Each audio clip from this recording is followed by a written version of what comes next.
Espio Papo.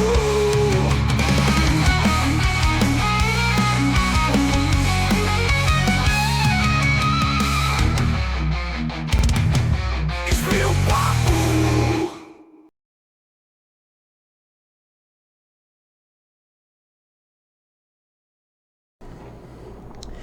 Boa noite, gente do Espio Papo. Hoje nós temos um convidado aqui, como sempre, muito especial, porque todo convidado do Espio Papo é especial. É o seguinte, gente, ele é licenciado em Física pelo Instituto Federal de Educação, Ciência e Tecnologia do Ceará, o IFCE. Mestre em Ensino de Física pela Universidade Federal do Ceará, UFC.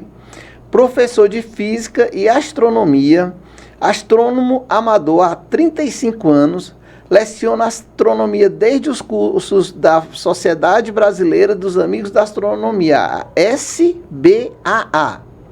Atualmente, ministra aulas de astronomia preparatórias para a Olimpíada Brasileira de Astronomia e Astronáutica, o OBA. Olimpíada Latino-Americana de Astronomia, o OLA, e Astronáutica e Olimpíada Internacional de Astronomia e Astrofísica, o IOA. Seus alunos trouxeram bons resultados para o Brasil.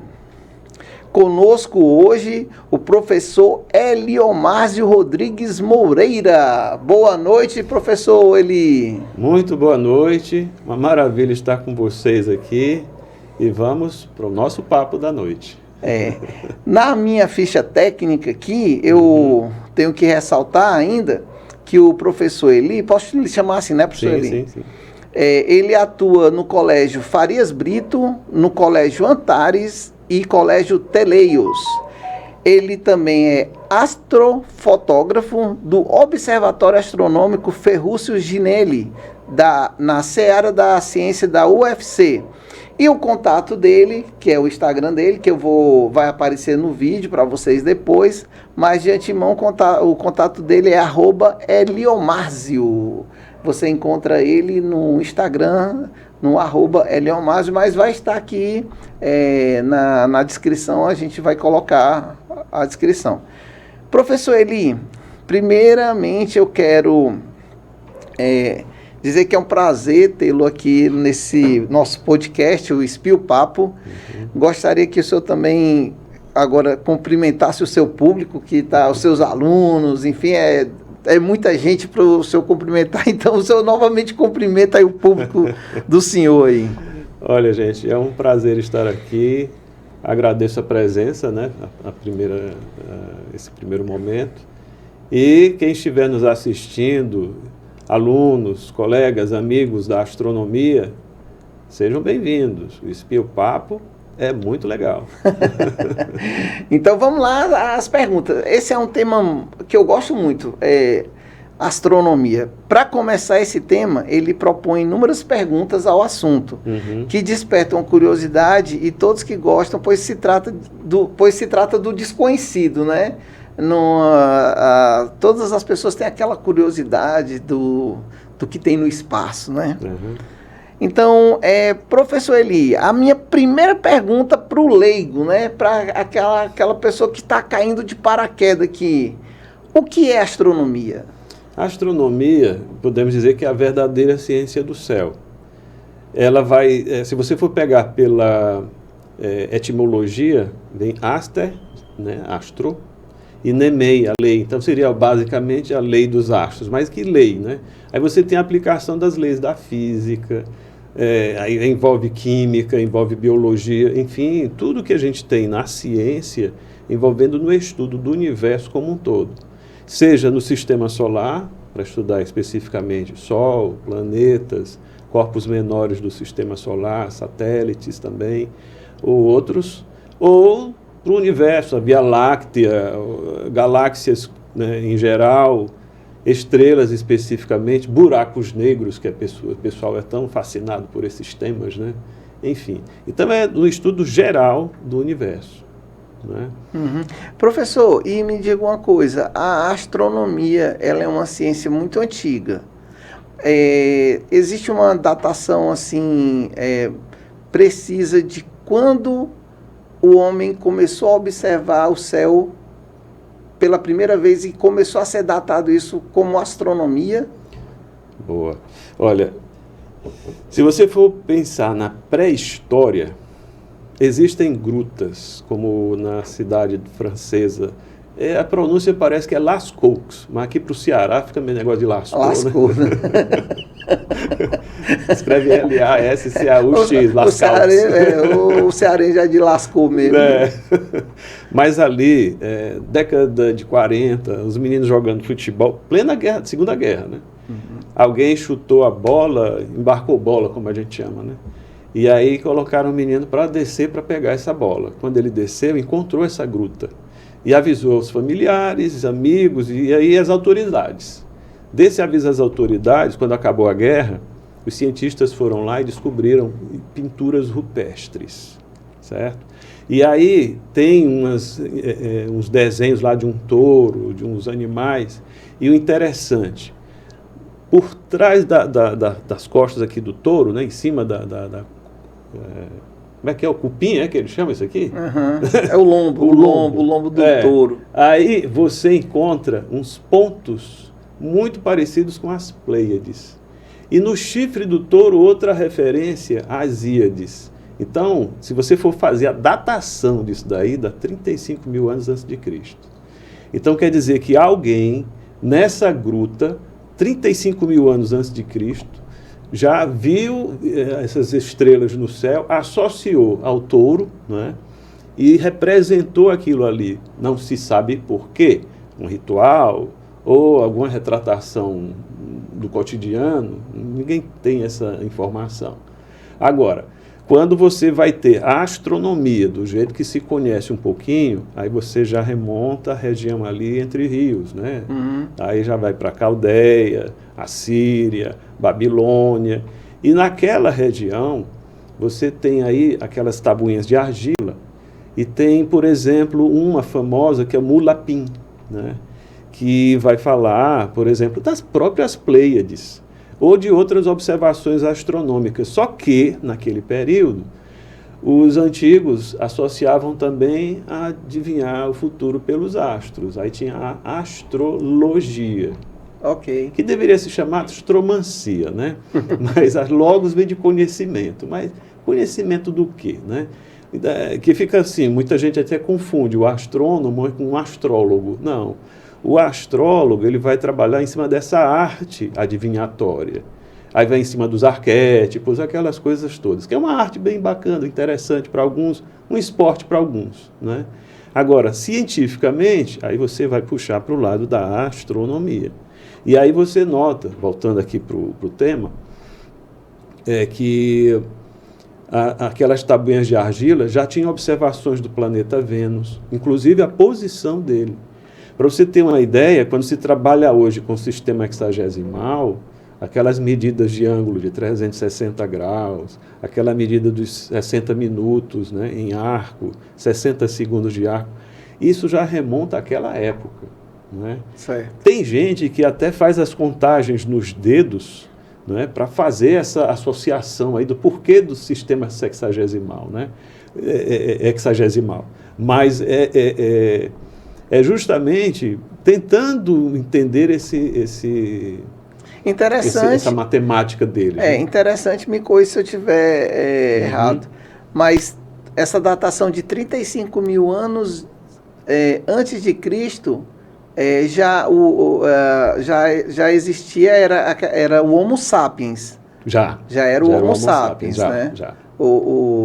Dos outros, ninguém tem registro. Cro-Magnon, Neandertal. Né? Inclusive, sabe-se, né, que teve uma certa...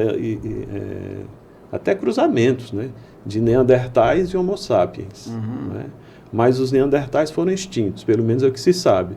Porém, em algumas pessoas ainda há resquícios do Neandertal, né? No DNA. No DNA. Inclusive algumas expressões de fenotipagem. Né? Professor Eli, agora, qual seria a diferença? O senhor falou alguns termos, mas, por exemplo, a astrologia não tem nada a ver com astronomia, é outra coisa. E tem até uma pergunta depois que eu falar, perguntar sobre isso. Mas assim, no caso, e o que seria a astrometria? A astronometria já vai usar o quê? A medida, né? Medida, dos astros. Por exemplo, você tem a descoberta de um cometa ou um asteroide. Então você tem que fazer a astrometria daquele objeto, né, daquele objeto celeste. Então ali você vai trabalhar em cima de um sistema de coordenadas. Aí pode ser sistema de coordenadas equatoriais horárias, galácticas, ou se no caso do sistema solar, né, como o exemplo que eu dei, coordenadas eclípticas, né? Aí você, com isso daí, consegue fazer o posicionamento do objeto com base nas suas fotografias do céu. Então, aquele objeto está se deslocando com relação às estrelas. Você sabe as coordenadas das estrelas. Por exemplo, ascensão reta e declinação, são coordenadas equatoriais. E naquele deslocamento daquele objeto entre as estrelas, você vai determinando, portanto, a posição dele. Então, você faz essas medidas. Aí entra também, por exemplo, a determinação da magnitude, quer dizer, o brilho do astro, né? Porque existe um número que o astrônomo usa com base em escala logarítmica, logaritmo de base 10.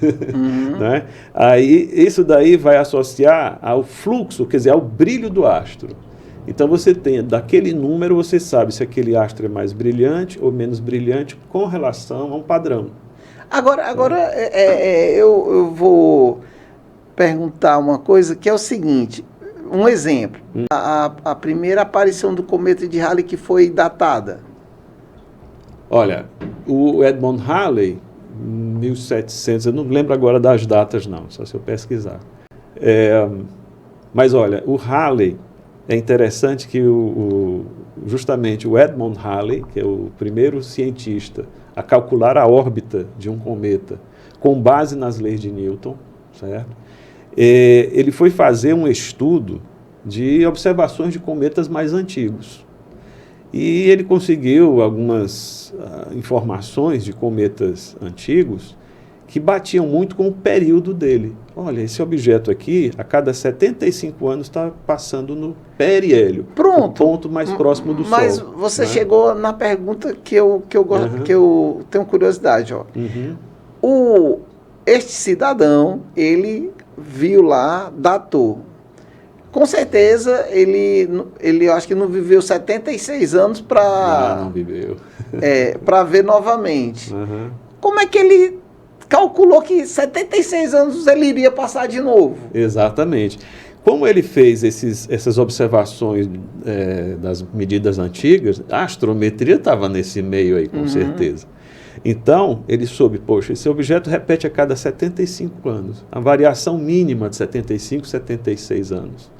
Então, no período que ele estava, ele disse, esse objeto vai aparecer daqui a 15 anos. Aí os astrônomos da época duvidaram, teve gente que fez até chacota, né? E tudo bem, passou, mas aí acontece, como todo mundo um dia, né? Halley faleceu, tá, tudo bem. 15 anos depois, o cometa passou. Aparece o cometa na mesma coordenada que ele falou. Aí os caras, o cometa de Halley. Aí foram lá no túmulo dele fazer uma homenagem ao Halley. Os caras que ainda estavam vivos na época, né? E fora, é uma homenagem depois que o cara morreu, ou seja, o Halley, mesmo depois de morto, ainda queimou a língua de muita gente, né? Demais. E tem 240 a.C. Pronto. Chineses. Dos registros chineses. Aí são bem recentes. Recente não. Esse dos astrônomos chineses, 240 a.C., eu lembro do astrônomo Ronaldo Rogério de Freitas Mourão, quando ele lançou um livro dele sobre o cometa de Halley em 85. Nelson Alberto Soares Travinick, lá de São Paulo, também lançou um livro do cometa de Halley. Rubens de Azevedo, aqui do Ceará, lançou o livro Cometa de Halley. Eles já comentavam dessas observações dos chineses. Porque é interessante que no Brasil, quando foi dito que ia passar o cometa de Halley, foi aquele alvoroço, todo mundo ficou assim, tipo, não é nem questão, vai ser o fim do mundo, não, nada disso, mas era a curiosidade de realmente ver. Só que talvez no dia mesmo, houve uma grande decepção que parece que o céu estava meio nublado, não se deu para ver muito bem como as pessoas gostariam de ter visto, né? O que acontece é assim, venderam o Halley de 85 como se fosse o de 1910. O de 1910, o que aconteceu? A Terra passou dentro da cauda do Halley. Inclusive, tem umas histórias bem estranhas aí em 1910, muita gente achava que era o fim do mundo. Porque viu... tinha virado o milênio, né? Uhum. Aí passou 1900, 1901, 1902 e nada. Quando chegou 1908, o cometa de Moorhouse, eles tinham descoberto cianogênio. Pô, é veneno, né? Aí, quando foi 1910, o espectro do Halley indicava cianogênio. E aí anunciaram, a Terra vai passar dentro da cauda do cometa. Pronto, vai ser todo mundo respirando o rabo do cometa, vai morrer envenenado, né? E que nada, cara. E teve gente vendendo umas pílulas de farinha de trigo, dizendo que era a pílula do cometa, que se você tomasse você não morria. Mas acontece que um cometa, quando ele produz aquela coma, né? Coma vem do grego cabeleira, né? Então, se você for pegar a tradução, cometa seria estrela cabeluda, ao pé da letra, né? Estrela com cabeleira. E aí tem a cauda do cometa também, provocada pela pressão da radiação, o vento solar. Então, forma uma cauda de íons, mais retilínea, e uma curva de poeira, né? Isso é rarefeito demais comparado com a nossa atmosfera. Então não ia ser nem uma coçadinha na nossa atmosfera. Até porque ele estaria a quilômetros de distância. Né? Passa muito longe. Aí o que acontece? Em 85, 86, o Halley ele ia passar do outro lado da órbita praticamente. Então estaria mais de 200 milhões de quilômetros de distância de nós. Muito longe. Muito longe. Aí não tinha como, né? Não. A próxima vai ser em 2061. Eu não sei se eu vou estar vivo até lá, não. Eu espero nós estarmos aí para poder viver. Teve um aluno meu que me perguntou, ele disse, cara, com a tecnologia do jeito que anda, deve ter o seguinte, um robozinho, uma campânula de vidro com algum líquido, meu cérebro dentro com os olhinhos para abrir o cometa, porque ninguém sabe. Não, aí tá parecendo aquele desenho animado do Matt Groening, o Futurama, que do Futurama. As cabeças ficam dentro de um receptáculo, sei lá, o que é, e fica só a cabecinha ali. Mas, professor, agora deixa eu lhe perguntar, como esse tema é muito fascinante, por exemplo, um jovem, uma criança que se interessa por isso, quais seriam, digamos assim, os primeiros passos desse indivíduo para entrar nesse mundo astronômico, digamos assim? Muito bom. Olha, eu tenho alunas que começaram a astronomia cedinho. Bem, eu tenho um aí que está agora com o nome até no asteroide, né? E homenagearam a minha aluna. Ela começou a astronomia basicamente com 6 anos de idade. Mas por quê? Porque é que nem aquela história da criança que viu dinossauro, gosta de dinossauro, vai brincar com aquilo. Ela foi brincar com astronomia. Não é? Interessante. Agora, eu também... Não, e é até melhor a criança se interessar por astronomia do que viver com a cabeça no mundo da Lua, né? Poxa. Que tem muita criança assim, né? Que vive mais com a cabeça na Lua. É melhor agora, estudar, né? Eu, às vezes, por exemplo, eu tinha meus 8 anos de idade, mais ou menos, quando encontrei uma revista do papai, até te mostrei da coleção dela, dos gibis e tal, e tinha uma reportagem lá, como construir um telescópio, na época do cruzeiro, né, com menos de 100 cruzeiros. Aí eu vi aquilo ali, achei interessante, aí comecei a catar coisa para montar meu tubo de papelão. Lente foi dos óculos da vovó, não que ela usava ainda, né, os óculos antigos. E aí consegui montar, observei a Lua, foi legal. Mas para uma criança, aquilo ali é um brinquedo. Passou, encostei, fui para outras brincadeiras. Lá dos meus 14 anos é que eu reencontrei, o papai me ajudou, eu fiz um tubo de PVC e tal, até que eu mostrei para um astrônomo, Rubens de Azevedo, que gostou, e aí me presenteou com um espelho de telescópio. Dali foi que eu comecei. Então, com a meninada, hoje em dia, o que a gente faz? Poxa, internet. Você tem alguns canais de YouTube muito bons, né?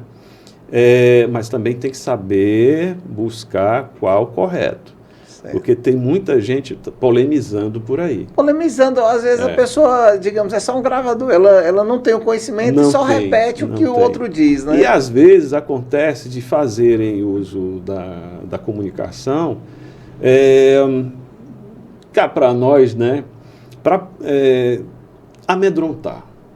Para, como é que é o pessoal amedrontar ou então caça likes, né? Criar para assuntos monetizar demais assuntos, exatamente, monetizar. uns termos absurdos. Falando nisso, a gente vai já falar sobre o 3i Atlas. Vamos deixar ele ali esse quietinho. Esse daí é bom. Viu? Aí o que acontece? Foi um tempo que eu trabalhava ainda no 7 de setembro. A coordenadora, a psicóloga me procurou, tinha um aluno que ele não dormia, não se alimentava direito, já tinha fugido de casa umas 2 vezes, estava um desespero. Por quê? Porque ele viu num canal do YouTube que tinha um asteroide que ia se chocar com a Terra e matar todo mundo. Eu disse, peraí, como é que é essa história? Pode chamar ele aqui. Nessa época eu trabalhava, além de sala de aula, laboratório de física também, e observatório astronômico, né?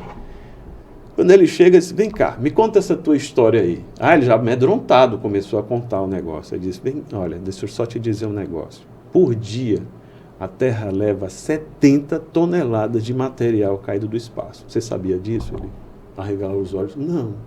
Pois é. E outra coisa, asteroide é a partir de 1 metro de tamanho. Todo ano cai um asteroide na Terra. Só que cai em lugares desertos, né? O planeta, apesar do tamanho, mas ele tem regiões que você não vai testemunhar a queda de um objeto desse, né?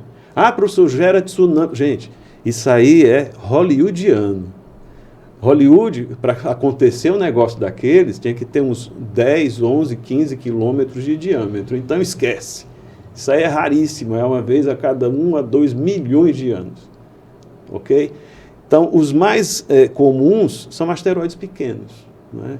Os rasantes da Terra, até 10 metros. 10 metros dá um estraguinho bonitinho. Mas você vê a atmosfera desmanchando ele lá, faz aquele brilho, um bólido que nós chamamos, e depois ele apaga, deve cair algum fragmento que nós chamamos de meteorito depois, né?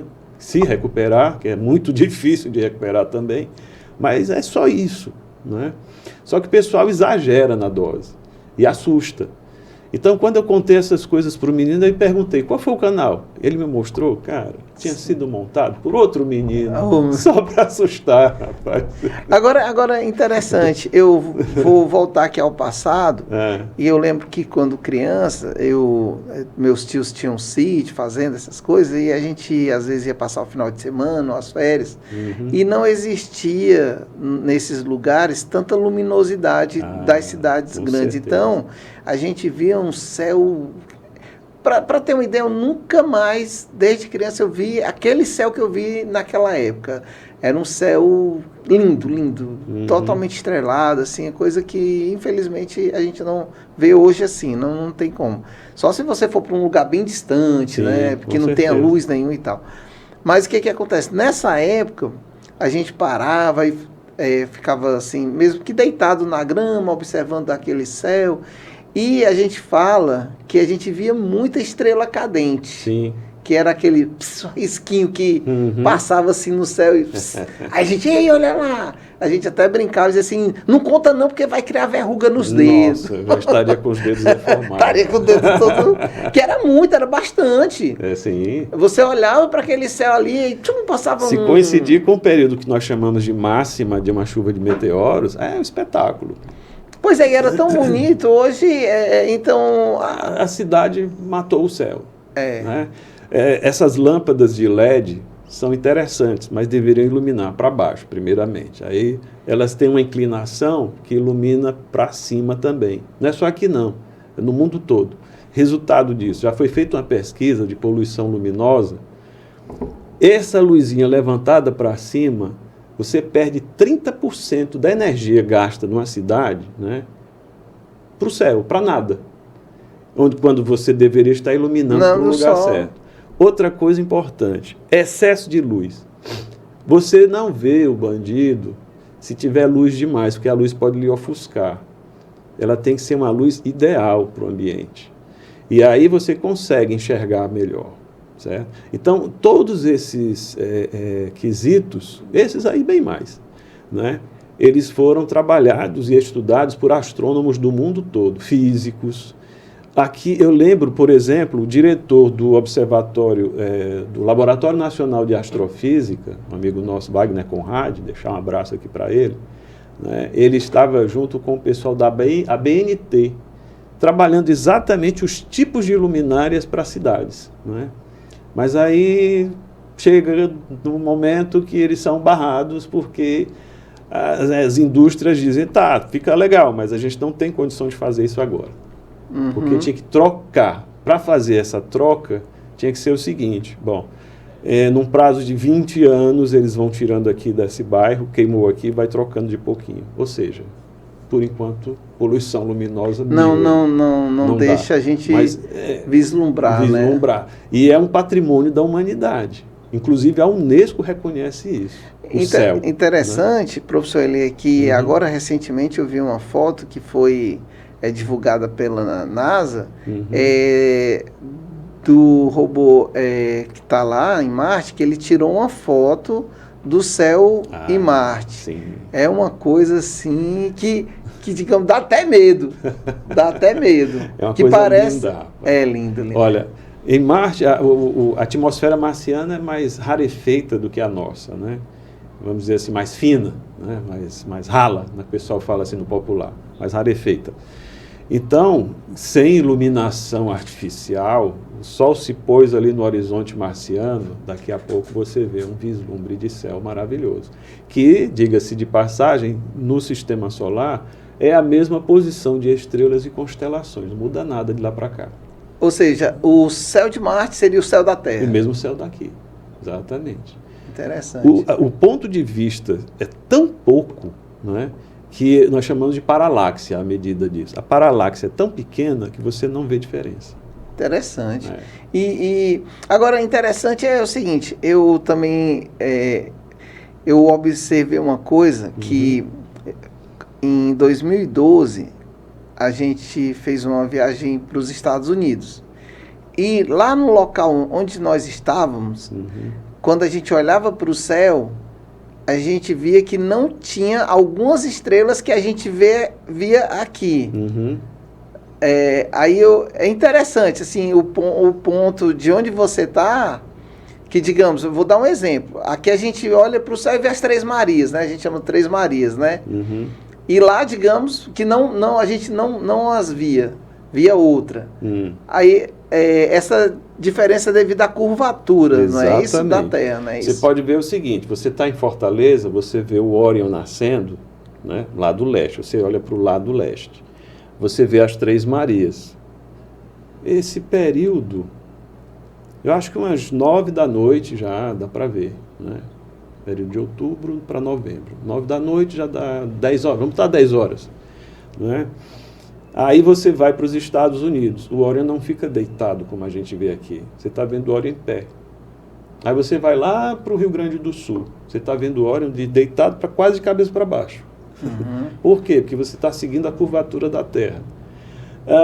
Aí você olha mais para o norte e percebe o seguinte, se você olhar um tempinho, você nota que as estrelas elas se deslocam. No leste aqui elas estão subindo, no oeste elas estão descendo. Mas quando você olha para o norte, elas fazem arcos e cada vez menores no céu.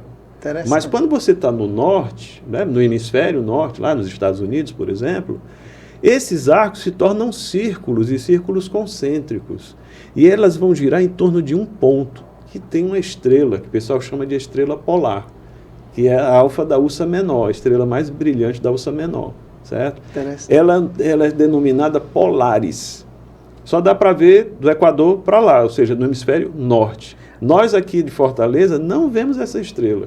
Por quê? Porque a curvatura da Terra vai estar entre nós e ela. Agora, professor, uma pergunta. Isso que nós acabamos de falar, não deixa os terraplanistas tudo doido, não, assim, dizer, rapaz, vamos estar falando da curvatura, como é que pode, a Terra é plana, não sei o quê. Deixa o pessoal dos terraplanistas... Daqui a pouco os caras estão nos atacando aqui, porque a turma não sabe... Né? É a opinião deles, tudo bem, eu respeito, acho legal, bacana, Mas vamos estudar um pouquinho, né? Não, é tudo doido mesmo. Ó, mas Bom, aí é contigo. Eu assumo aqui a... Agora me diga uma coisa, o senhor falou antes, eu vou perguntar aqui a diferença, também para quem está nos assistindo e não sabe distinguir uma coisa da outra. Mas qual seria a diferença de observatórios para planetários? Perfeito. Observatório, você tem um telescópio, ou faz a vista desarmada, como antigamente se fazia, né? Até o Galileu oficializar a coisa, montando a luneta dele. E detalhe, Galileu não é o inventor do telescópio, foi um holandês, Henri Perrey. Já a gente conversa sobre isso. Mas o local de observação do céu, isso é um observatório, com ou sem instrumentos, né?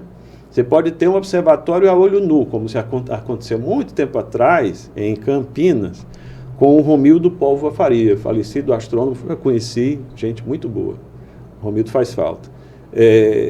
Ele fez um projeto, Observatório a Olho Nu, né? Ele participou desse projeto.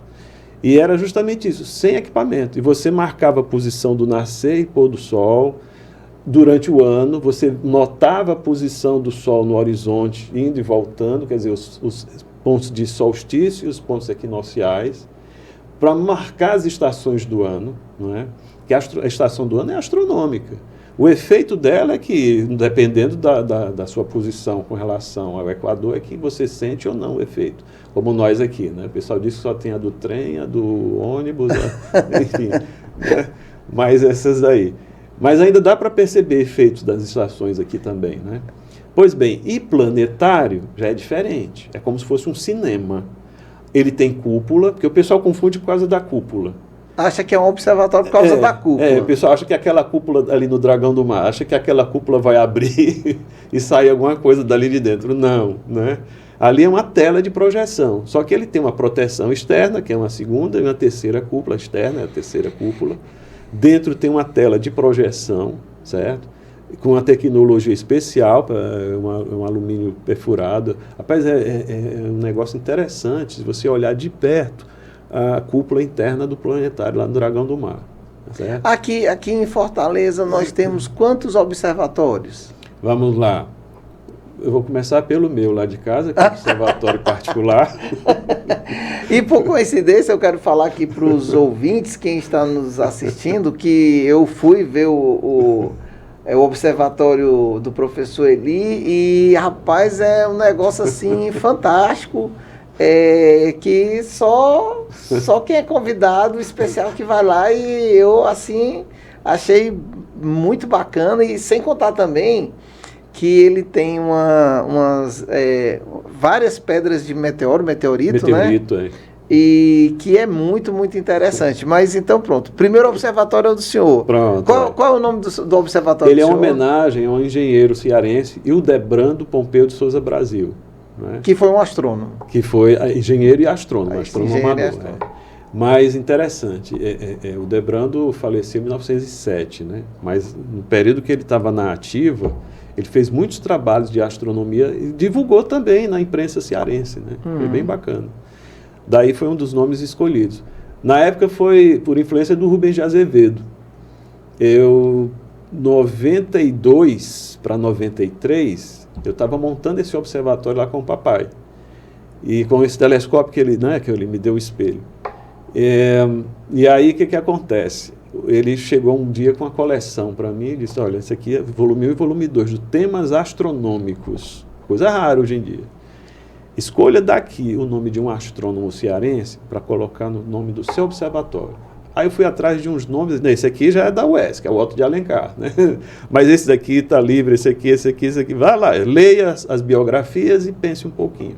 Aí eu escolhi esse, né? Aí ele depois me presenteou, ele fez um quadro, rapaz, um desenho enorme, eu te mostrei lá também, né? Do Hildebrando Pompeu, foi um negócio bacana. E tá aí, até hoje. Pronto, lá, mas então né? Vamos à contabilidade. Aí vamos lá, o próximo. Vizinho a nós aqui, Seara da Ciência, na Universidade Federal do Ceará. Você tem a Seara, gente. O pessoal diz que é um dragão que tem em cima daquele prédio. Não, é um dinossauro, né? Na realidade, o Angaturama limai. Eu lembro que a primeira vez que colocaram aquele dinossauro ali em cima, tomei um susto mesmo, porque a pessoa passa ali, tá tão desapercebido que quando olha, ela vê aquela lagartixa gigante, Não é? né? Porque tá aí, ó, o Instituto lá do Dragão do Mar, e aqui tem esse. Pronto, o dragão deve ser aquele ali. Não é o dragão. Não é o dragão, né? Não é? Então ali tem um observatório. Tem um observatório. Equipamento bom, viu? Um equipamento de um telescópio chamado GSO, né, da marca dele, Guanshan Optical. 305 milímetros, espetacular para olhar o céu. E uma vez por mês, a Seara da Ciência abre para o público para fazer observação de lua, planetas, o que tiver no céu aí de interessante, no céu da Seara. É só ir no Instagram da Seara da Ciência, que lá tem um calendário. Dia 31 de outubro, né, inclusive Halloween, né, estávamos, né, com esse evento aí lá na Seara. Uhum. E outras datas anteriores, e a partir de novembro aí também vai ter muita coisa legal. Uma coisa, aí você tem também o Observatório Otto de Alencar, da Universidade Estadual do Ceará. Na UES. Na UES. Ali é um equipamento muito bom, é um telescópio Celestron de bom diâmetro, né, boa abertura. Fica ali no Itaperi. No Itaperi, certo? Quem comanda lá é uma turma muito boa da física, porque é interessante, quando ele foi fundado, ele ficava com uma turma da geografia, por causa do Rubens de Azevedo e do Cláudio Pamplona, que foram os fundadores. Sim. Não é? Mas aí depois do falecimento dos dois, aquilo ali ficou um pouco solto e a física terminou assumindo, né? Então, hoje a turma faz umas pesquisas sensacionais ali. Inclusive, o Departamento de Física e o Observatório Otto de Alencar já produziu astrofísicos para nós. O Luiz de Santana, grande amigo, né? Eu vi até a defesa dele na época da física lá na UES, ele foi monitor do Observatório Otto de Alencar.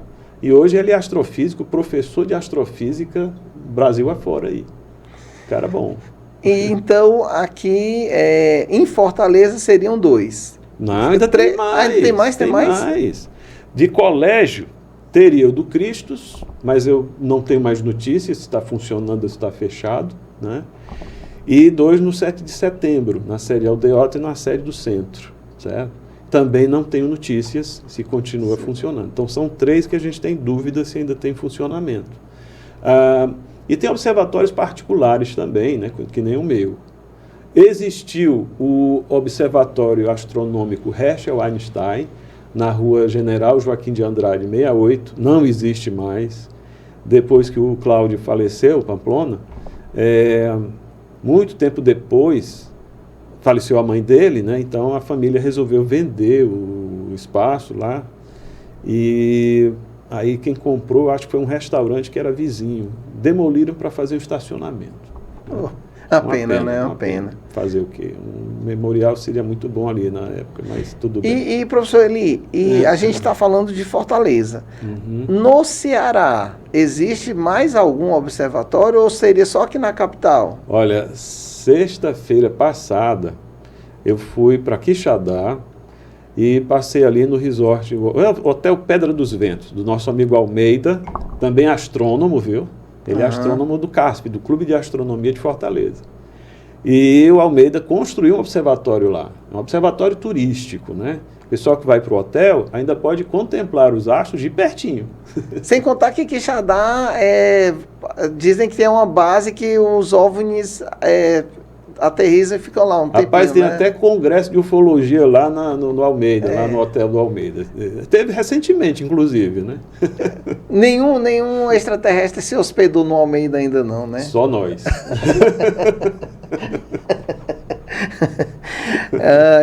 Professor, vamos aqui para outras perguntas. Deixa eu ver aqui. Eu vi uma entrevista em 2016, se eu não me engano, no Falcão, no programa Lero White, um humorista chamado Victor Allen. Ele foi o seu aluno? O Victor foi nosso aluno desde a 4ª série do ensino fundamental. E ele é uma pessoa apaixonada pela astronomia. Ele também, é formado em física, né? Professor de astronomia de mão cheia, foi aluno olímpico. Inclusive na época das Olimpíadas Internacionais, porque antes existia a Olimpíada Internacional de Astronomia, né? Aí o Brasil não participa mais, agora participa da Olimpíada Internacional de Astronomia e Astrofísica, IOAA, né? E a Latino-Americana de Astronomia e Astronáutica, OLAA, que tu falaste. Aí o Vitor, na época da IOA, né? Eu espero te falar da sigla certa, que eu sempre troco as letras. Mas da Olimpíada Internacional de Astronomia. Ele fez parte de uma equipe chamada CCD, né? E ele foi um dos autores das apostilas. Então, digamos assim, esse famoso orelhudo era um bom aluno, né? Excelente aluno, um cara inteligentíssimo. Eu vivo cobrando ele umas coisas, né? E ele chega para mim e diz: Eli, eu estou com saudade daquelas épocas, vocês estão fazendo as observações? Claro, né? Aí ele aparece, ou não, né? Aí de vez em quando eu puxo a orelha dele. Brincadeira, Vitor. Ele é muito amigo hoje em dia, os pais dele também continuaram a amizade. Cara, é sensacional. É gente de casa. Bom, agora, então, continuemos aqui. Nessa letra, nessa sopa de letrinhas, né? Uhum. Por exemplo, a SAB, é a Sociedade Astronômica Brasileira, é isso? Isso. É a associação que o pessoal chama assim, dos profissionais, né? Ela foi fundada em 1974. E né? por coincidência, você é vice-presidente. Não, eu sou da SBAA. Ah, tá. Que é da Sociedade Brasileira dos Amigos da Astronomia. Essa é um pouquinho mais antiga. Pronto. Não eu. A SBAA é de 1947. Então... É a primeira do Brasil. A CASF é o Clube de Astronomia de Fortaleza, é isso? Isso, Clube de Astronomia de Fortaleza. Ele foi fundado em 2007. É mais recente. Mais recente. Certo. E tem mais, hein? Tem o Clube de Astronomia de Baturité e outros tantos aí espalhados Ceará fora. Eu já dei até umas ideias para nós formarmos aí fomentarmos aí uma espécie de congresso, um encontro de astrônomos cearenses, né? Porque a astronomia cearense sempre foi destaque. Destaque, né? O Ceará, a localização geográfica do Ceará no globo, ele favorece ou não? Assim, nós estamos mais a leste do que muita gente. Então nós vemos alguns fenômenos antes de algumas pessoas do sul do país e de outras regiões mais a oeste, né? Ok? Mas isso é muito relativo. Aqui nós temos mais céu. O pessoal, por exemplo, alguns colegas no sul falam que aqui está nublado, agora choveu, isso, fechou o tempo. E nós, às vezes, temos mais tempo aberto. Se bem que, quando chega desse período, mais ou menos dezembro, janeiro, até meados de maio, é loteria você ter céu aberto para cá em certas épocas, né? Porque aí vem chuva, depende do Laninha, do El Niño e tal, né? Agora, professor Eli, eu tenho aqui 3 perguntas que foram enviadas por um internauta que mora em Brasília. Opa. Mas ele já foi estudante aqui do Colégio 7 de Setembro, o nome dele é Marcos Henrique. Ele pergunta: hoje, dia 28, a gente vai já entrar nessa polêmica aqui, desse negócio aqui, mas ele perguntou aqui, hoje, dia 28 de outubro, o 3 Atlas vai ficar bem próximo do Sol. Qual seria o impacto disso em relação ao planeta Terra? Isso procede ou é só balela? Seguinte, ele foi descoberto um objeto pelo sistema Atlas, né? Esse Atlas é uma sigla, né, de um sistema de monitoramento do céu para resposta imediata, porque se pesquisa sempre os objetos próximos da Terra para evitar que um dia a gente receba uma surpresa, vai cair um objeto grande aqui, né? Então a gente se precaver disso daí. E aí eles descobriram esse objeto já bem longe ainda, perto da órbita de Júpiter, por ali. E quando eles calcularam a velocidade dele, ultrapassa a velocidade de qualquer cometa ou asteroide ou outro objeto do sistema solar. Bom, se ultrapassa, muito bem, vamos ficar de olho nele. Semanas depois, identificaram, é de fora. Como aconteceu com o Oumuamua, que foi o primeiro, de 2017. Quando diz que é de fora da Via Láctea, de fora do Sistema Solar. Ele é da Via Láctea, provavelmente, né? Porque aí tem interação gravitacional ainda com a própria galáxia. mas ele é de fora do sistema solar. Por isso que nós damos o nome de objeto interestelar. Daí o I. 1I Oumuamua, I de interestelar. 2I Borisov, que foi um cometa. Isso aí foi mais do que confirmado. E agora o 3I Atlas. Então, por que o Oumuamua? Primeiro, porque foi o mensageiro, é o nome da nomenclatura havaiana aí, que foi descoberto no Observatório o do Havaí. outro era na nomenclatura soviética, né? Era o Borisov, era um astrônomo amador soviético. Soviético não, que não foi na época da União Soviética. Não, é russo, é. Né? Mas o Borisov, ele montou um telescópio, 96 centímetros, ou seja, 60 e poucos, é grande, telescópio grande. E ele descobriu esse cometa, né? Ficou o nome dele. O descobridor dá o nome para o objeto. Mas aí você tem essa classificação. No caso, ele tinha uma nomenclatura provisória, depois passou para outra. Quando se determinou que era um objeto interestelar, ficou 2I/Borisov. O Né? 3I Atlas, ele foi observado da Terra ou foi por esse telescópio que está no espaço? Não. Ele foi descoberto primeiro por esse telescópio do sistema Atlas, que fica no Chile. Certo. Né?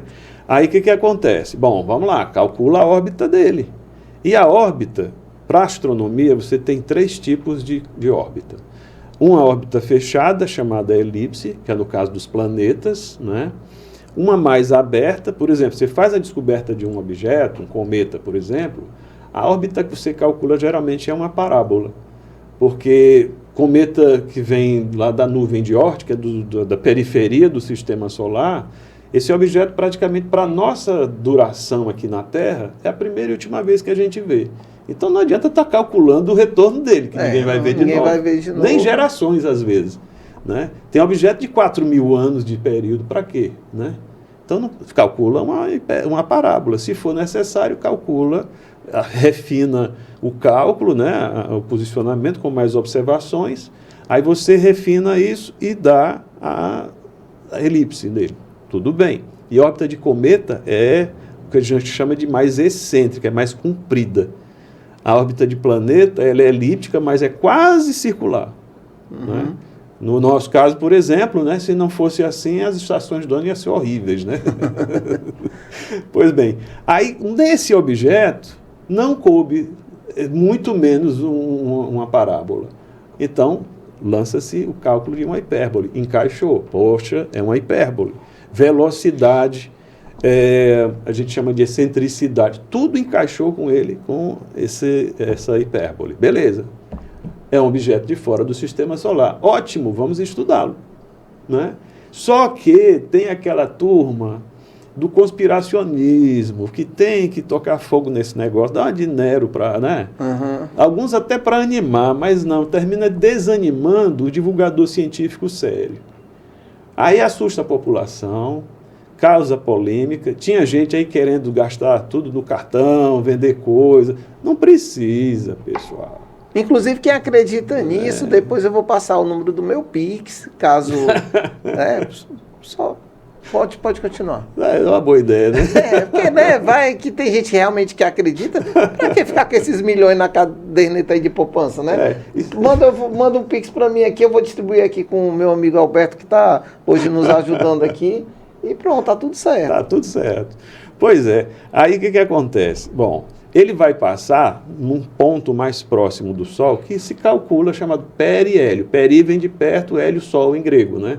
Periélio. No caso da Terra, a Terra tem um periélio? Tem, ela não tem uma órbita em torno do Sol? Aí você vai lá para as leis de Kepler.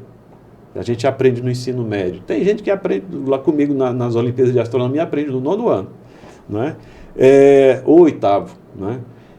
Aliás, cá para nós já teve menino de 6º ano estudando leis de Kepler, estão dando show, viu?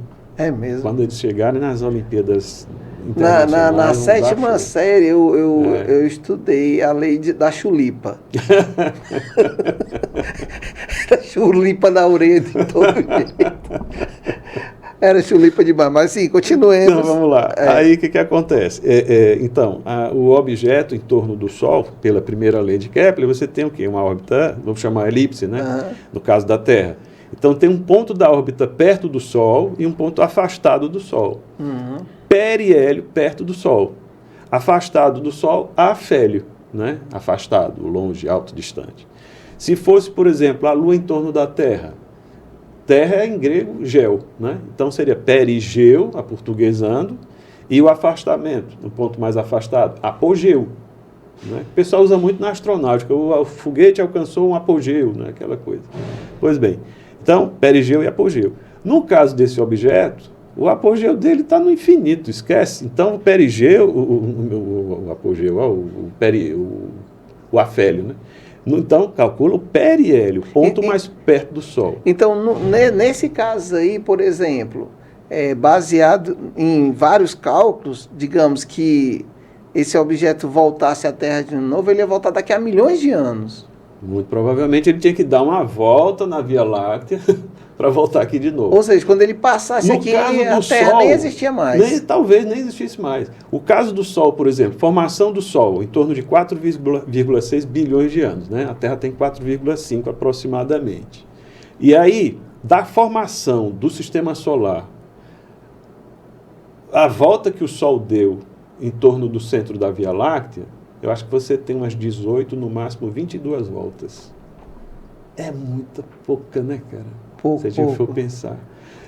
250 milhões de anos em média para o Sol dar essa volta toda. Ou seja, ele deu 22 voltas. Aí a gente pensa que é pouco, mas comparado né? Com as idades, né, dos objetos. Nossa, mãe. Inclusive, esse Oumuamua, o espectro dele, o astrônomo, ele estuda não é só botando lá o olho, eu quero ver a cauda do cometa. Não, você tem que ver, não só no visível, mas noutras radiações também, infravermelho, ultravioleta, né? As radiações em geral, ou seja, o espectro desse objeto. Aí você identifica quais os elementos químicos, qual é a formação dele, desses elementos químicos e tal, vão dar uma ideia da composição dele. E aí você pode ver onde é que da Via Láctea tem alguma composição parecida. Cara, chegou-se numa região do disco denso da Via Láctea. As estrelas que existem nesse disco denso da Via Láctea têm, em média, tem umas pouquinho mais recente, mas a média é 7 bilhões de anos. Então, talvez esse objeto seja muito antigo. Daí, mais interesse ainda de se estudar. Por quê? Porque você estudando esse objeto, você entende as nossas origens também, né? Como planeta, como sistema solar, como a própria Via Láctea. Pois é, entendeu? imaginando exatamente isso, por exemplo, digamos, um exemplo aqui, digamos que esse objeto é a segunda ou a terceira vez que ele está dando essa volta, né? Estou dando um exemplo. Então, se a gente está vendo ele aqui agora, e se recai todo esse estudo em cima dele, tipo assim, é um estudo que vai ficar só nesse período, porque é como eu digo, como ele vai passar daqui a milhões de anos, não tem mais. Se tiver alguém na Terra ainda com esses dados, muito bem, vamos fazer uma segunda observação dele. Mas não dá. Mas então ele não é nenhuma nave alienígena, não. Teve gente falando aí que tinha luzinha soltando. Cara, é o seguinte, na astrofotografia, se você bater uma foto, como a gente faz no comum, com um celular, né, uma câmera e tal, para um objeto desse, não aparece a luz dele. Então você tem que dar um tempo de exposição maior para o sensor da câmera conseguir captar a luz dele, que são poucos fótons, é pouca energia. Resultado disso, né? Você tem que ter um telescópio que acompanhe a rotação da Terra para compensar essa rotação e o objeto parecer parado na foto, porque senão vai riscar. Sim, sim. Né? Só que, como você foca o telescópio, aponta o telescópio para ele, e ele tem uma velocidade diferente da rotação da Terra, você parou as estrelas, mas ele vai sair um risco. Então, o que é que o cara faz? Altera a velocidade do telescópio para ficar com a mesma velocidade aparente dele. Aí quem é que vai sair riscado? A estrela. Certo. Aí então, aparece esse é um trabalho de astrometria depois, em que você vai determinar posição, velocidade. E esse 3 Atlas, ele se move numa velocidade muito grande? A média, por enquanto, está 61 a 62 km por segundo. É um pouquinho rápido, né? É um pouquinho rápido. E então aqui eu vou dar um pressa recado para a aí. turma que gosta de fim de mundo. Ó. Infelizmente, não vai ser dessa vez que o mundo vai acabar. Tinha gente já comprando fogos, né? Gente já querendo fazer a festa antecipada em Brasília, mas infelizmente ainda não vai ser dessa vez. Rapaz, essa história de fim do mundo, o astrônomo sofre muito com isso. eu me lembro, virada de 2000 para 2001 é que é o correto para a virada do milênio, porque ninguém tem um ano zero. Não, Então, tipo, pessoal, mas muita gente pensou assim, 99 para foi, 2000, pessoal, né? Aí em 99 eu estava dando uma palestra pela SBA, estava auditório cheio. E aí quando eu falei que o Sol ia virar uma estrela, uma gigante vermelha, que ia passar por um processo, que terminaria como uma anã branca, blá, blá, blá. Teve uma senhora na plateia que ficou assustadíssima. Nós vamos todos morrer. Aí eu olhei para ela e disse, parabéns. Ela, mas como, professor? A gente vai morrer? Sim, mas veja bem, ó, isso é daqui a 5 bilhões de anos aproximadamente. A senhora vai viver muito, vai ser muito longeva, então. Ela parou e disse, é mesmo, né? Quer dizer, o pessoal não lhe escuta totalmente. Eles querem ouvir, né? Você fala, mas eles não vão entender o que você falou, eles vão entender o que eles querem entender. É porque também, assim, fica no imaginário popular os filmes hollywoodianos de fim de mundo, né? Rapaz. E todo mundo quer um fim de mundo para poder comer pipoca e assistir esse negócio. Mas só para terminar, né? E, olha, aí tem gente, cara, que eu acho que está devendo para muita gente e quer que o mundo se acabe logo. Eu estou devendo. Porque apareceu depois de 2012, meu amigo, aquela história de 2012. Apareceu, inclusive, um astrólogo. Esse cara fez esse material. Que tinha aquela pedra asteca, que tinha um calendário asteca. Calendário asteca e tudo, né? Que ali foi interpretação errada. Tem um código maia, tipo um almanaque, né? Os caras fazem um almanaque deles lá. Só que, historicamente, né? Tem alguns almanaques ali que já foram queimados. Os espanhóis, quando chegaram lá, que isso é coisa do demônio, joga na fogueira. Teve um padre que disse, não, peraí, isso aqui é meu, eu vou para usar para minha coleção. Foi o que se salvou do Código de Dresden, né? E aquilo ali é que o pessoal foi depois reinterpretar como Código Maia, né? Esse Códice Maia. Mas o que acontece?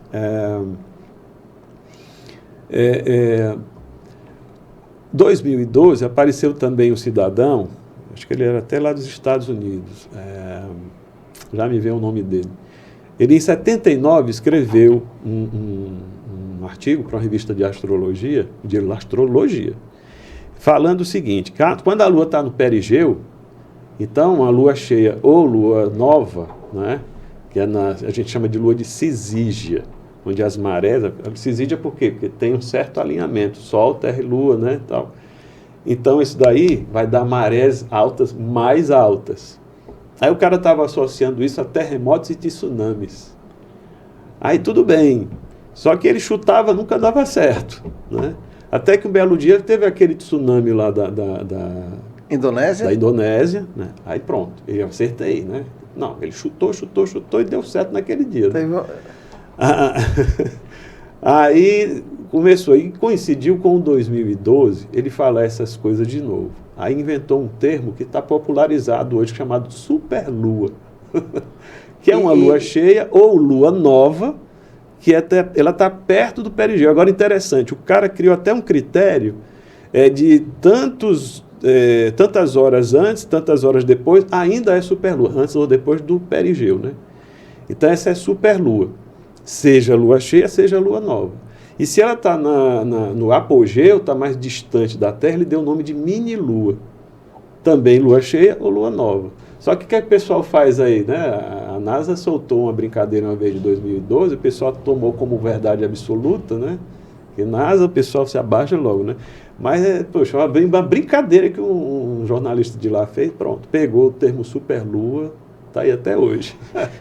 Eu vou aqui para a segunda pergunta dele, que ele fez 3 perguntas, mas o senhor já respondeu, que era a questão de qual seria a diferença de astronomia para astrologia. Isso aí o senhor já respondeu, mas ele pergunta aqui, é sábio o homem ficar mandando mensagens para o espaço, não sabendo quem as pegue?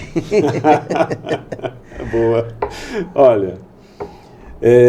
o pessoal fala muito da teoria da hipótese da floresta negra, né? Carl Sagan mandou uma mensagem, né? Foi. O Carl Sagan, ele participou dos projetos Voyager, por exemplo, e nas Voyager tem uns discos com gravações para isso e tal.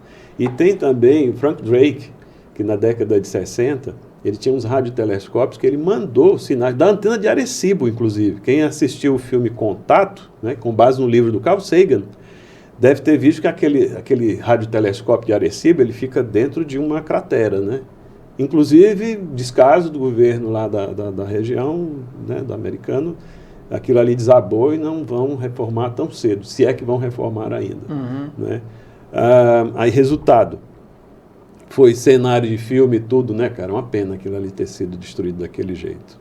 Aí, eles, por aquela antena, eles mandaram um sinal para o espaço, né? Enfim, até agora ninguém captou nada não, ainda bem, né? Mas o que é o grande problema? Você tira como referência a vida que nós conhecemos, que é a vida aqui da Terra. E na vida aqui na Terra, quando você vê alguns os outros animais, você tem assim, poxa, tudo bem, uma biodiversidade, tal.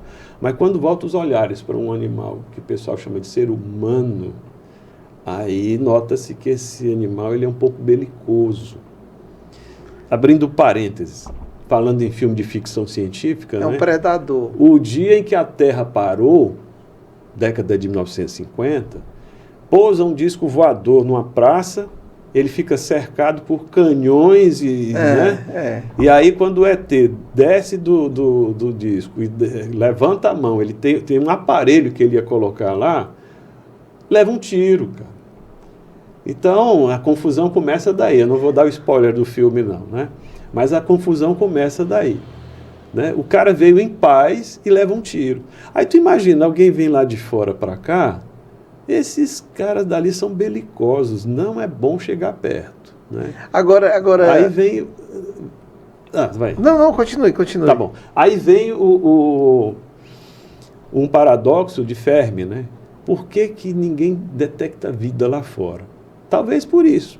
Quem é que é doido de chegar perto dali? Deve ter uma tabuleta na entrada do sistema solar. Cuidado, Perigo, tem humanos ali. Mas agora eu vou fazer uma pergunta minha. É possível haver vida no universo? Aí é estatístico, né? Porque quando eu falo universo, é o universo infinito. É possível? É possível. Agora, em que pé fica isso, né? Se é que vai ter pé, né? Brincadeira. Veja só, se você tem a possibilidade de vida aqui na Terra, aí você vai ter que estudar aqui primeiro. Aí você tem uma estrela tipo Sol, que no passado já foi um pouquinho mais quente, né? Então a Terra, na região que ela ficava, não tinha condição de vida. O Sol era mais quente, está perto ali, não tinha nem como ter a água em estado líquido, né? Muito bem. Aí, passado o tempo, o Sol já está numa temperatura ideal. A região entre a órbita de Vênus e a órbita de Marte, nós chamamos hoje de zona de habitabilidade. Beleza. Então, essa região, quem está ali? A Terra. Ótimo. Água no estado sólido, ou líquido ou gasoso, você encontra na boa.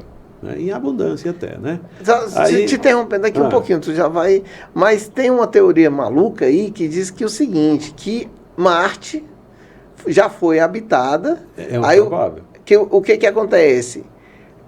Quando o negócio lá estava, digamos assim, meio ruim, estava já dando ruim, o pessoal olhou para a Terra e disse, não, lá dá para se habitar. E eles vieram de lá para cá.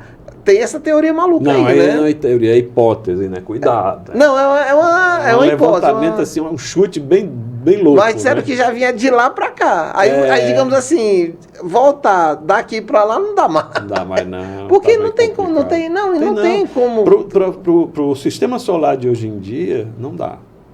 Né? O pessoal que está querendo colonizar Marte, bonito, mas então aqui o cara vai ter que andar 24 horas de lá, que o período orbital de Marte é 24 horas e meia, mais ou menos, um pouquinho mais que o da Terra, né, na rotação. Então eles vão andar suas 24 horas marcianas lá, com proteção para radiação, com roupa, com um tubo de oxigênio, porque não tem oxigênio para respirar por lá. E tem outra teoria também, né, assim, de que alguém, digamos assim, queria terrificar Marte. Terraformar. Terraformar, né? Mas também não... Isso foi até uma ideia da época do Carl Sagan, né, nos 60, por aí, na época do doutorado dele, inclusive. Mas depois perceberam o seguinte, a ideia na época era o seguinte, pegar algas azuis e semear Marte, né? E aí elas iam produzir oxigênio e tal, enfim. Não rola não, cara. Não é assim fácil não. É muito O buraco é mais embaixo, né? O buraco é mais embaixo. Mas olha, aí o nosso planeta, hoje ele está nessa condição, né, estável, a estrela está estável também. Eu me lembro do Dermeval, grande amigo nosso também, mestre, né? Que eu gosto de dizer, eu fui aluno do Dermeval, da SBA, do Rubem de Azevedo e do Cláudio Pamplona, né? Três feras. Né? Três feras. Cara, sensacional. O Dermeval é o cara com astronomia que a gente chama mecânica celeste, né? É um dos caras daí do Norte-Nordeste, se não, que está do Brasil. Mas olha, aí ele dizendo, na primeira dor de barriga do Sol, a gente acaba aqui. Entendeu? Então, a gente tem que estar de olho no Sol, né? Mas a zona de habitabilidade, por enquanto, nós vamos pegar 1 milhão de anos. O negócio é quando a temperatura do Sol mudar. Aí a zona de habitabilidade se acaba, que vai de Marte para frente. Por isso que tem gente pensando em Marte, mas no futuro. Mas não tão próximo assim. Eu sei. Né? Tipo assim, digamos, hoje a Terra está numa posição que o Sol beneficia a Terra. Uhum. Quando essa zona ultrapassar, ela vai beneficiar Marte para que haja essa questão da vida, né? Por exemplo, hoje em dia o Sol está no que nós chamamos de sequência principal, quer dizer, o combustível, né? na fusão nuclear, né? Mais científico falar. A gente fala combustível assim no popular, mas daqui a pouco o pessoal vai pensar que o Sol está queimando aí, que nem um efeito químico, né? Uma reação química. Não é. Nessas reações de fusão nuclear, ele está fundindo hidrogênio e transformando em hélio, certo? É o chamado ciclo próton-próton. Então, ele está no que nós chamamos de sequência principal. Ótimo, beleza, muito bem. É uma estrela classe espectral G, número 2, uma amarela, blá, blá, blá. Né? Quase isso. Aí, daqui a alguns 4,5, 5 bilhões de anos, acabou-se o combustível no núcleo do Sol. Ele vai ter mais hélio. E aí, o que ele vai fazer? Consumir agora hélio e carbono. Então, muda pressão e temperatura. O Sol vai ter que se rearranjar. Porque, como ele é muito quente, atualmente o núcleo está em torno de quê? 15, 16 milhões de graus Celsius. Então, ele vai tender a expandir, não é? Mas aí tem a gravidade que puxa tudo e dá uma pressão violenta ali dentro, não é? Resultado disso, o Sol está estável hoje, mas futuramente, futuramente, atenção aí, gente, hein? Futuramente é bilhões de anos. Bilhões de anos, tá? Aí o que acontece? Ele vai começar a expandir. Aí vira um gigante vermelho. Ele expande, contrai, até buscar uma estabilidade de pouco tempo, passam 100 milhões de anos assim. Pouco tempo, 100 milhões de anos. Só um pouquinho. Né? Mas nisso ele inchou Mercúrio, Vênus, Terra, ele vai ficar mais ou menos chegando ali na órbita de Marte, o tamanho dele, né? Dá para calcular isso aí, viu? As Olimpíadas, a gente tem como fazer algumas coisas dessas daí. Aí, grandão, né? Uma gigante vermelha. Aí ele passa esse período, cai na instabilidade de novo, o núcleo tenta reacender ali com o hélio, o flash do hélio que se chama, enfim. Ele vai terminar, por pouca energia que vai ter, soprando, ejetando a capa externa dele, que a gente chama de fotosfera. Fotoluz, né? Esfera de luz. Então, essa fotosfera virá uma nebulosa planetária. E aí eles põem o caroço. O caroço, o núcleo do Sol, vai ser uma estrela de carbono bem apertadinho, né? Muito densa e quente. 20 mil graus Celsius em média. Nossa. Quentinha. Aí vira o quê? Uma anã branca esse núcleo. Talvez fique em órbita dela ainda o que sobrou aí, o carvãozinho, né, dos nossos planetas aqui. Professor, agora uma perguntinha que a gente já está quase finalizando aqui a nossa entrevista. Eu vou perguntar aqui ao meu amigo Alberto. Alberto, já tem quanto tempo aí de bate-papo, de espio-papo? 1,8. 1,8? Estamos já finalizando. É porque a conversa é muito boa e poderia se estender por mais alguns bilhões de anos. Mas, professor, é o seguinte, como astrônomo, na sua opinião, a NASA ela esconde alguma coisa? Ela sabe de alguma coisa que nós, seres humanos, não sabemos? Ou não? Não, é o seguinte, por exemplo, você entrar no site da NASA hoje, tem uma tarja em cima lá dizendo que a turma não está atualizando a página. Por quê? Problema político interno lá nos Estados Unidos. Não é só a NASA. É porque o Trump ele é lunático, né? Então, assim, porque eles não votaram o orçamento do país. Então, lá você recebe, diferente daqui, o salário, né? Então, você não está recebendo, então melhor dar férias coletivas, que ninguém vai lhe pagar, certo? E enquanto não resolver isso, está todo mundo lá em casa. Agora, serviços essenciais ainda funcionam, óbvio, né? Esse daí deve ter algum retroativo depois para receber o salário, né? Ok? Quando voltar tudo ao normal na economia. Se tem algum parente que trabalha na NASA. Continue. Então, aí pesquisas estão acontecendo ainda, porque senão você tem equipamentos de milhões, até bilhões de dólares lá em cima, se entrar todo mundo de folga, esse negócio desgoverna, cai e pronto, vai embora dinheiro aí, né, vai ter prejuízo. Sim. Então vai ter gente com certeza ainda lá controlando isso daí. Para Marte, para o James Webb, que está em órbita no Lagrangiano L2, enfim, nesses pontos aí. E aí, quando voltar ao normal, obviamente eles vão atualizar a página, talvez até fazer uma outra página. Gente, o que a gente não atualizou está aqui nesse endereço e tal.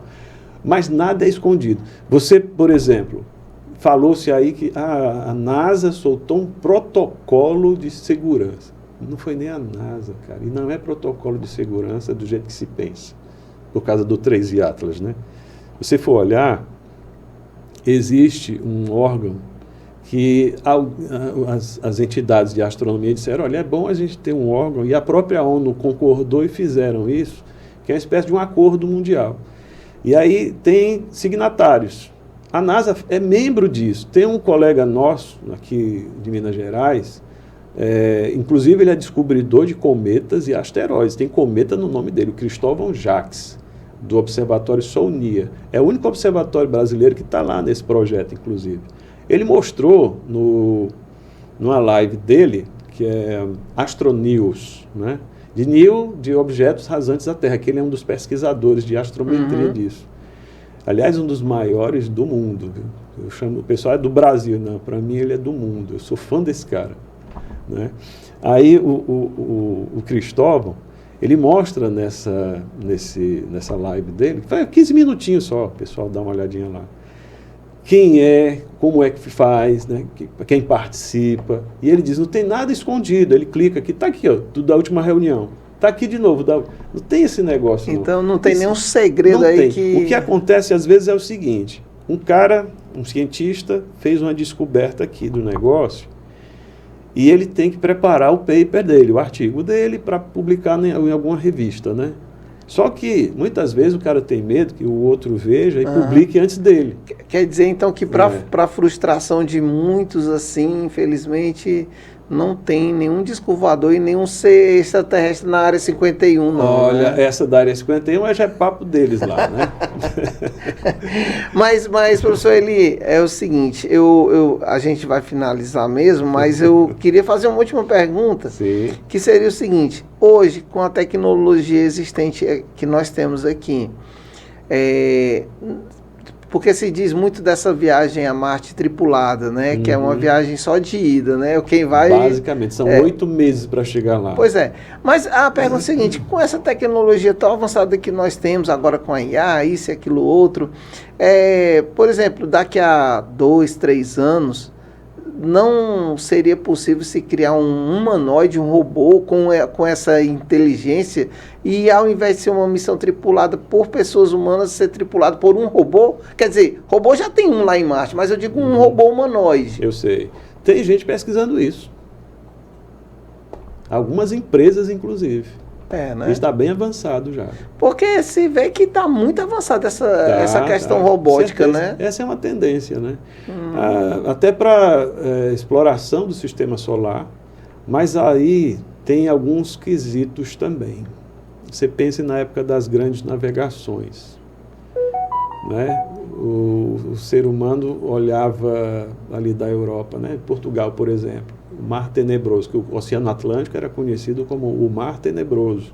Aí vinham as ideias da época de serpentes, dragões, monstros, as baleias, tadinhas, né? Por exemplo. Aí o pessoal ia para lá, de cara, eu vou enfrentar esse negócio. Mas não tinha tecnologia. Eles desenvolveram a tecnologia das caravelas, não é? Aquela vela latina que você podia ter um vento contrário, ele poder deslocar o barco, a bússola, a observação por meio do astrolábio, que o astrolábio astronômico, para chegar no astrolábio náutico, eles vazaram para o vento não balançar muito ele. Enfim, tem toda uma tecnologia que foi desenvolvida ali. E aí eles conseguiram jogar, por exemplo, tinha nau e caravela, rapaz, só das embarcações do Cabral, 13 embarcações, entre naus e caravelas, tinha 1.500 pessoas ali. Fora galinha, cabra, fruta, pão, vinho e etc. Os ratinhos. Os ratinhos também, enfim. Mas olha, foram 1.500. Quando retornaram para Portugal, depois de passar para o Brasil, Calicut na Índia, ter guerreado lá e tal, voltaram 500. Teve na região ali do Cabo das Tormentas, né, que depois foi o Cabo da Boa Esperança, morreu gente ali no naufrágio daquela frota do Cabral. Então seria, digamos, perdeu muita carta, muito cálculo registro ali. Baseado também numa viagem interestelar. Então, né? a tendência é o ser humano fazer isso também no espaço. O Konstantin Tsiolkovsky, que é o pai da astronáutica, né, o cara que fez a fórmula dos foguetes, antes mesmo de existirem os foguetes, ele disse o seguinte: a Terra é o berço da humanidade, mas ninguém pode ficar no berço para sempre. Professor Eli, foi um prazer enorme ter essa conversa aqui. Foi tão boa que se estendeu assim um pouquinho mais. Mas antes de eu me despedir, eu também quero que o senhor diga as suas palavras finais para quem está nos ouvindo, quem gosta do senhor, acompanha o senhor. Mas é o seguinte, eu quero aqui dar um recado, que é o seguinte, gente, o Espio Papo, a tendência, graças a Deus, é ter mais entrevistas, ter mais gente aqui para ter esses papos gostosos aqui e tal, mas o Espio Papo, ele só sobrevive se você tiver a sua ajuda. Como é que você ajuda o Espio Papo? É se inscrevendo no canal, acionando lá o sininho, porque quando você aciona o sininho, você sempre vai estar recebendo as entrevistas que estão entrando no ar. Você fazer um comentário, gostei, não gostei, isso, aquilo, você faz seu comentário, porque a gente aqui é um canal democrático, então você elogia, esculhamba, enfim, dá um like, o like também, o joinha, isso é muito importante para que o Google entenda que o vídeo é relevante e levar esse vídeo para mais pessoas. Então, assim, a gente precisa muito da ajuda de você que está aí do outro lado. Não tenha medo, não. Meta o dedo lá, vá 10 vezes, 20 vezes, viu? Então, assim, o Espio Papo, ele é uma extensão de vocês, assim. A gente conta com vocês com isso. O Espio Papo, ele é gravado aqui no estúdio Toda Fala. Quem quiser alugar esse espaço, fala com o Eugênio Menezes. E a gente está sempre aqui. Eu vou passar a palavra final aqui para o nosso convidado, professor Eli. E já eu me despeço de vocês. Professor Eli, olhe aqui para a câmera e se despeça dos seus internautas amigos. Amigos da astronomia e amigas da astronomia. Lembrando aqui também, olha, esse papo que nós tivemos é um pouquinho de nada do que se tem no conhecimento astronômico. Tem muito mais nos observatórios, no planetário Rubens de Azevedo, na Seara da Ciência. Quem estiver em Sobral, tem um planetário aí também, né? O Museu do Eclipse, tá? No Crato vai ser inaugurado agora um planetário também. O Ceará é um dos poucos que tem 3 planetários digitais de última geração. Aproveitem isso. Tá? Por que isso? Né? A astronomia é ponta para entrada em muitas áreas. existem as Olimpíadas, nacional, que é a Olimpíada Brasileira de Astronomia e Astronáutica, que quando você faz uma OBA, né, Olimpíada Brasileira de Astronomia e Astronáutica, você vai ter interação ali com matemática, com a física, mas tem uma geometria também, uma química, enfim, com geografia, até a própria história, outras línguas também. E aí você aprofunda isso, vai para uma latino-americana ou internacional, por meio das seletivas das Olimpíadas Internacionais, e você vai ver um universo de conhecimento lhe ajudando. Para você até depois ter entrada na universidade com vagas olímpicas. Então, fazer astronomia hoje é o passo para você mexer também com inteligência artificial, para trabalhar com novas linguagens, por exemplo, um Python, né? E isso daí vai abrindo portas e janelas, portões até, né, da área científica e tecnológica, certo? Nós temos a Agência Espacial Brasileira. Nós temos 2 centros de lançamento no Brasil. O CLBI, o Centro Brasileiro de Lançamentos de Foguetes, lá na Barreira do Inferno, né? Centro de Lançamento da Barreira do Inferno, em Parnamirim, no Rio Grande do Norte, que já lançou foguete essa semana, certo? De treinamento. Eles estão fazendo a homologação do nosso veículo lançador de microsatélites, né? Assim como em Alcântara, no Maranhão, o CLA, né? Centro de Lançamento de Alcântara, certo? E uma vez eu conheci um engenheiro de lá, o Dovinho, e ele me dizendo, olha, tem um bocado de gente que está se aposentando, eu estou precisando de engenheiros. Olha aí, então, olha aí. Poxa, aproveita, né? E o ITA chegou aqui no Ceará. Quem sabe vem um IME também e outras entidades. Uma né? coisa puxa a outra. Uma coisa puxa a outra. Certo? Então é isso aí, gente. Eu deixo para vocês um abraço astronômico e, como dizia o velho amigo Spock, vida longa e próspera. Pois, gente, foi um prazer imensurável, inenarrável, celestial estar aqui com vocês. Conosco hoje o professor Eli. Professor Eli, muito obrigado. Vai aparecer a oportunidade, o senhor vai vir aqui de novo. Um forte abraço para vocês, um abraço, fique com Deus. Bom dia, boa tarde, boa noite. Não sei que horas vocês vão ver esse vídeo. Até mais. Tchau, gente. Valeu! Espio Papo.